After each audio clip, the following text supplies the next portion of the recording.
Welcome. I am David Marler from Rotterdam University, and today for the Phonetics 1 course, we're going to be talking about pronouncing the S and the ED in English. And our goal today is to look how the S is pronounced in plural words, or for instance, words that have the genitive or that have the apostrophe S. We're also going to be learning about how to pronounce words with ED at the end. This is most often the past tense or the past participle form, but it's also often the form for adjectives.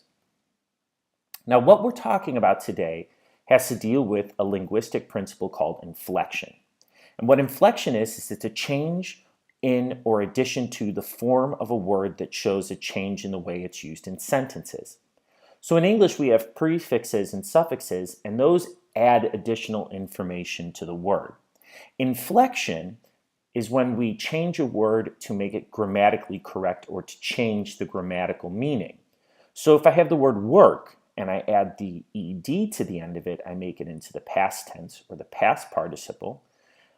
ing turns it into the present participle, and works changes it into a finite form for the present third person singular. And the reason why we have to talk about inflection is because this is different than prefixes and suffixes such as full or un.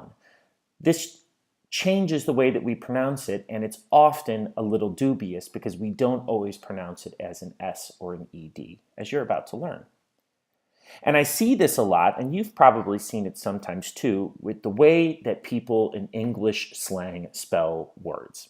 So if you look at the word kids, and it's spelt with a Z, that's supposed to be a type of slang term or a type of new way of spelling it, and often it's seen as grammatically and orthographically horrible. However, it's quite smart when you think about the way that we actually pronounce words. And what I want you to do is listen really quickly to how I say the following 6 words. So I say kid, kids, stop, stops, stopped. So if you listen to the way that I say those words, like kid and kids, you'll see that the S is not actually pronounced as an S, as a S, but it's pronounced as a Z, as in the letter Z. The same thing goes with stop. In this case, when I say stops, I do pronounce the S, but when I say stopped, I don't say the D, the D, I say T, stopped, T, the T noise. Now, there's a really easy rule to learn when dealing with the S and the ED in English, and that is that when your voice is on at the end of the normal word, with the inflection, we keep our voice on. If your voice is off at the end of the normal word, then in the inflection, we keep our voice off. And of course, this is the main reason why we need you to learn the difference between leanest words, strong words, words where the voice is on, and fortis or devoiced words, words where your voice box is off. Now, you do this naturally because English and Dutch and most languages have leanest and fortis consonants.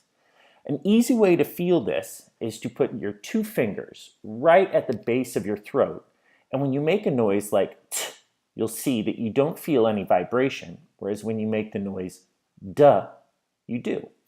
That's the easiest way to figure out if a noise is leanest or if a noise is fortis. So leanest, that your voice is on, fortis, that your voice is off. For the purpose of this, I'm going to be keeping all of the leanest noises, or the noises where we use our voice box or our larynx, they're going to be blue, and all of the fortis noises where we don't use our voice box or our larynx, they're going to be red. Now we're going to start by talking about the S at the end of the word, so the S inflection, which we often use for the present third person. So if you say work, it's he works, but we also use it with plurals in English. Now, I want to look at a few words here, and I have the word, for instance, work, which of course is a verb, but it can also sometimes be a noun if we talk about my work. And when we look at it, if we transcribe it, it transcribes into work. Notice there that the R is gone because it's RP, and this is a non-rhotic form of English. When we change it to the plural, it becomes works, because, once again, the k noise is fortis, which means that our voice is off. If I look here at the word stab, and you can feel when you make the B noise on your throat that your voice box, your larynx, is on, so it's a leanness noise. When we change it to the S, we then get stabs. And this also counts for verbs because a lot of words in English end in a, not a verb, but a vowel noise. So if we look at the word play, and I then transcribe it as play, and normally when we think of vowel noises, we don't think of them as being leanness or fortis, but in actuality, they're all leanness noises because we need our larynx or our voice box to make vowel noises because it's essentially a vowel noise. It's a consonant noise without any obstruction. So of course here, it then turns into plays.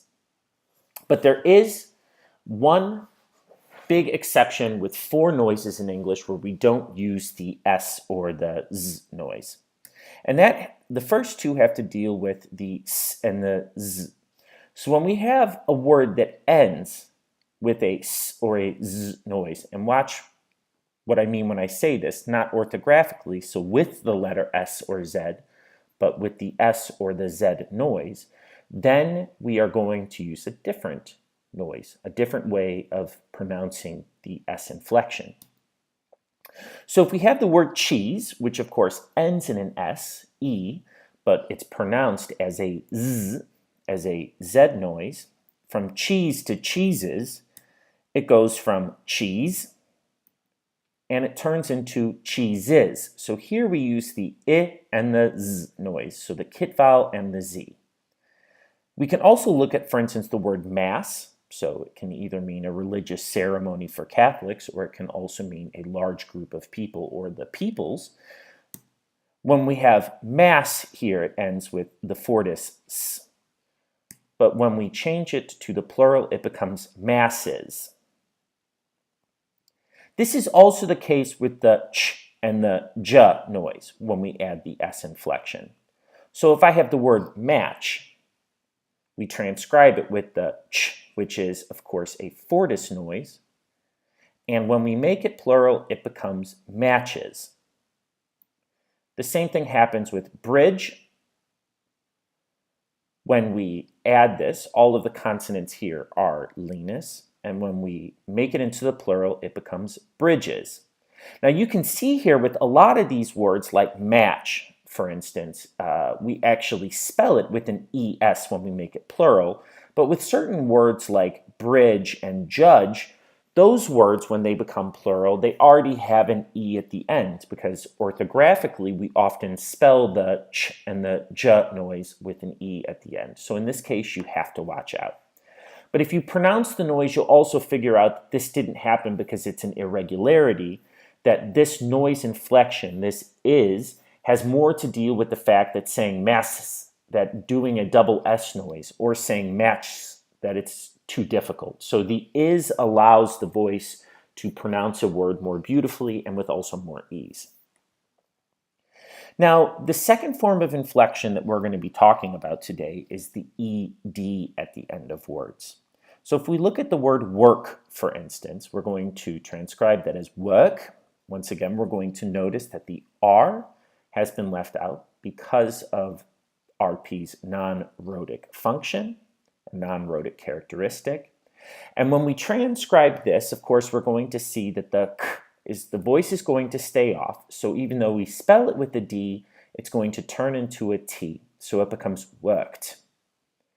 If we have a word like stab, which ends in a B noise, where our voice is on, it's going to turn then into stabbed. And if we look at a word like play, once again, where we end in a vowel, we then know that play is going to turn into played. Our voice is going to stay on. So it's the same principle as the inflection with the S and the Z. But there are also 2 big exceptions. The first one is with T plus ED, and the second one is with D plus ED. Now, if we have the word state and we're turning it to stated, you can even hear there that I'm adding this noise, the id noise. So we have state, and it becomes to stated. And if I have the word add, then it's going to be changed into added. Now, unlike the ch and the j, which we have in the S inflection, so we say, for instance, judge becomes judges, with the ed, that is not the case. So I can say, instead of saying judged, I say judged, because the ch to the d noise is much easier to pronounce for your mouth, whereas the ch to the is noise is much more difficult. So judge becomes judges, but we say judge as a verb becomes judged. It's quite easy, and you can often see that if your mouth can pronounce the word with ease, then that's most likely the rule that we have. It is important, though, for Dutch people to remember that this is often not a quality of the Dutch language. And Dutch people often have a way of pronouncing English that we call final devoicing. And that is that the Dutch characteristic is to generally speak and pronounce the word as if the word is actually orthographically spelled.